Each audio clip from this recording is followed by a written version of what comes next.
రాజమహేంద్రవరంలో వాయిదా విద్యార్థిని ప్రియాంక ఘటనపై ప్రభుత్వం తీసుకున్న చర్యలను ప్రజలకు వివరిస్తున్నామని అనపర్తి బీజేపీ ఎమ్మెల్యే నల్లమిల్లి రామకృష్ణారెడ్డి తెలిపారు. ముఖ్యమంత్రి చంద్రబాబు ఆదేశాల మేరకు ప్రియాంక కేసును ప్రభుత్వం అత్యంత సీరియస్ గా తీసుకుందని చెప్పారు. ఘటన జరిగిన వెంటనే ప్రభుత్వం స్పందించి ప్రియాంక కుటుంబ సభ్యులకు అండగా నిలిచిందన్నారు. ప్రియాంక వైద్యం కోసం సుమారు 10 లక్షల రూపాయల ఆర్థిక సహాయం అందించామని, కుటుంబ సభ్యులకు ప్రభుత్వం తరపున మరో 20 లక్షల రూపాయల ఆర్థిక సహాయం చేశామని తెలిపారు. ప్రియాంక ఘటనపై ముఖ్యమంత్రి కూటమి ప్రభుత్వం చాలా సీరియస్ గా ఉందని, అవసరమైతే ప్రత్యేక దర్యాప్తు బృందాన్ని ఏర్పాటు చేసి కేసు విచారణ జరిపిస్తామని స్పష్టం చేశారు. అందరికీ నమస్కారం.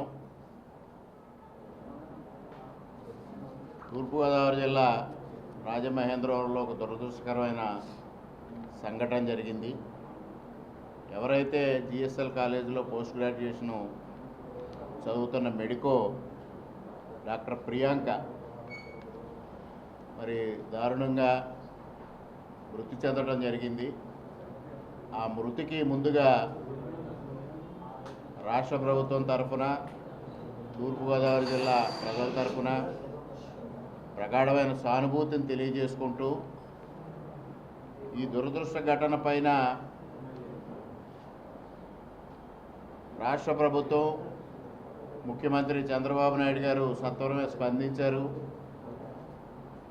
స్పందించి ఏదైతే ఈ జరిగిన ఘటన పైన బాధిత కుటుంబాన్ని ఆదుకోవడం కానీ, అదేవిధంగా దోషుల్ని కఠినంగా శిక్షించడం కానీ, ఈ విషయం పైన ఎటువంటి అలసత్వం ప్రదర్శించకుండా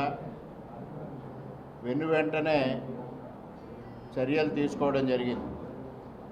3వ తేదీన ఎవరైతే మృతి చెందిన డాక్టర్ ప్రియాంక, అదేవిధంగా డాక్టర్ ఉమేష్ ఇద్దరు కలిసి ప్రసాదిత్య మాల్ సినిమాకి వెళ్ళడం, అక్కడ వాళ్ళు సినిమా చూసి బయటకు వచ్చిన తర్వాత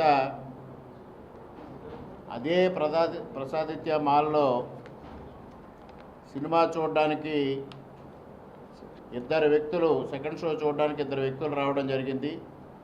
సురవరపు దశ్వంత్, అదేవిధంగా యాండ్రూ జోసెఫ్ ఎడ్వర్డ్స్. వీరిద్దరూ కూడా పూర్తిగా మద్యం సేవించి అక్కడ ప్రసాదిత్య మాలకు రావడం, అక్కడ సినిమా చూడడం కోసం వెళితే అక్కడ ఏదైతే వీళ్ళు మద్యం సేవించి ఉన్నారని మరి మాల్ సిబ్బంది వీరిని లోపలికి అలౌ చేయకపోతే వాళ్ళు ఒక అసహనంతో వచ్చి కిందకొచ్చి తెలిసి ఈ విధంగా మేము డ్రైవ్ చేస్తే అది తప్పనిసరిగా ప్రమాదానికి గురవుతుంది అని తెలిసి కూడా వారు రోడ్డు పైన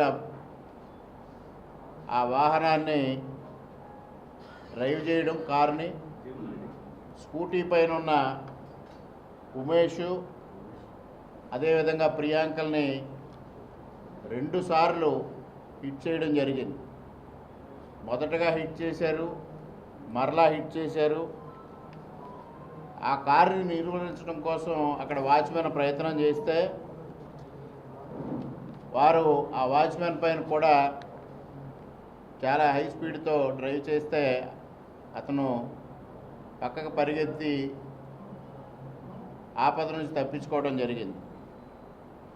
అటువంటి పరిస్థితిలో ఎప్పుడైతే తీవ్రంగా గాయపడిన డాక్టర్ ప్రియాంకని స్వతంత్ర ఆసుపత్రిలో అడ్మిట్ చేయడం, స్వతంత్ర ఆసుపత్రి నుంచి వచ్చిన ఎమ్మెల్సీ రిపోర్టు ప్రకారంగా మొదటగా crime number 134/2026 under section 125B BNS 2023 అంటే ఈ విధంగా డ్రైవ్ చేస్తే ప్రమాదానికి గురవుతుందని తెలిసి కూడా చేయడం అనే ఒక సెక్షన్ కింద కేసు నమోదు చేసి పోలీసులు ఇన్వెస్టిగేషన్ చేయడం ప్రారంభించడం జరిగింది. సీసీ ఫుటేజ్లు ఇవన్నీ పరిశీలించిన తర్వాత కార్ నెంబర్ నిర్ధారణ చేసుకోవడం, అక్కడి నుంచి వారు ఎవరైతే నిందితులు ఉన్నారో, ఈ ప్రమాదానికి కారకులు ఉన్నారో వారి కోసం పోలీసులు స్పెషల్ టీంను కూడా ఏర్పాటు చేసి సెర్చ్ చేయడం జరిగింది. తర్వాత సీసీ ఫుటేజ్లు ఇవన్నీ కలెక్ట్ చేసి ఎవిడెన్సెస్ అన్నీ కలెక్ట్ చేసుకున్న తర్వాత ఈ ఏదైతే స్కూటీ పైన ఉన్న డాక్టర్ ప్రియాంక తీవ్రమైన గాయాలతో ఆసుపత్రిలో ఉన్న నేపథ్యంలో ఆ సెక్షన్ కూడా మార్చి 110 రెడ్ విత్ 3/5 బిఎన్ఎస్ని దీంట్లో చేరుస్తూ, అలాగే 110 రెడ్ విత్ 3/5 అంటే ఆల్మోస్ట్ అటెంప్ట్ టు మర్డర్, దాదాపుగా 10 years పనిష్మెంట్ వచ్చే సెక్షను.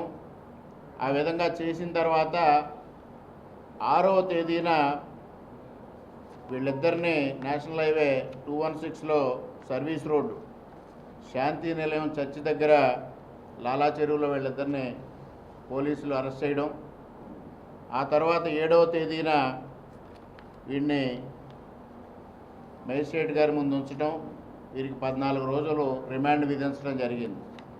ఈ మధ్యలో వారి తల్లిదండ్రులు స్వతంత్ర ఆసుపత్రి నుంచి హైదరాబాద్ కిమ్స్ ఆసుపత్రికి డాక్టర్ ప్రియాంకని షిఫ్ట్ చేయడం, నిన్న మరణించిన తర్వాత ఈ సెక్షన్ని మరలా మార్చి 105 బిఎన్ఎస్ కల్పబుల్ హోమ్సైడ్ అంటే ఆల్మోస్ట్ మర్డర్ కేసు కింద మార్చి దాన్ని మరలా సెక్షన్ మార్చడం కూడా జరిగింది.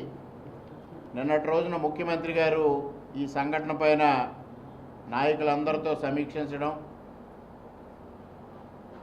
అత్యవసరంగా ఏదైతే కిమ్స్లో జరిగిన మెడికల్ ఖర్చులు దాదాపుగా 10 లక్షలు అయింది, ఆ 10 లక్షలు ప్రభుత్వం నుంచి పే చేయడమే కాకుండా ఆ కుటుంబానికి 20 లక్షల ఆర్థిక సహాయం ప్రకటించి ఆ ఆర్థిక సహకారం అందించడానికి నిన్నటి రోజున హైదరాబాద్లో ఉన్న నగర శాసనసభ్యులు మిత్రులు ఆదిరెడ్డి వాసు గారిని నిన్నంతా కూడా ఆసుపత్రి దగ్గరే ఉండి అక్కడ విషయాలన్నీ పర్యవేక్షించడం, బాడీతో పాటు వారి నేటివ్ ప్లేస్ కర్నూలు జిల్లా అక్కడికి వెళ్ళడం కూడా జరిగింది.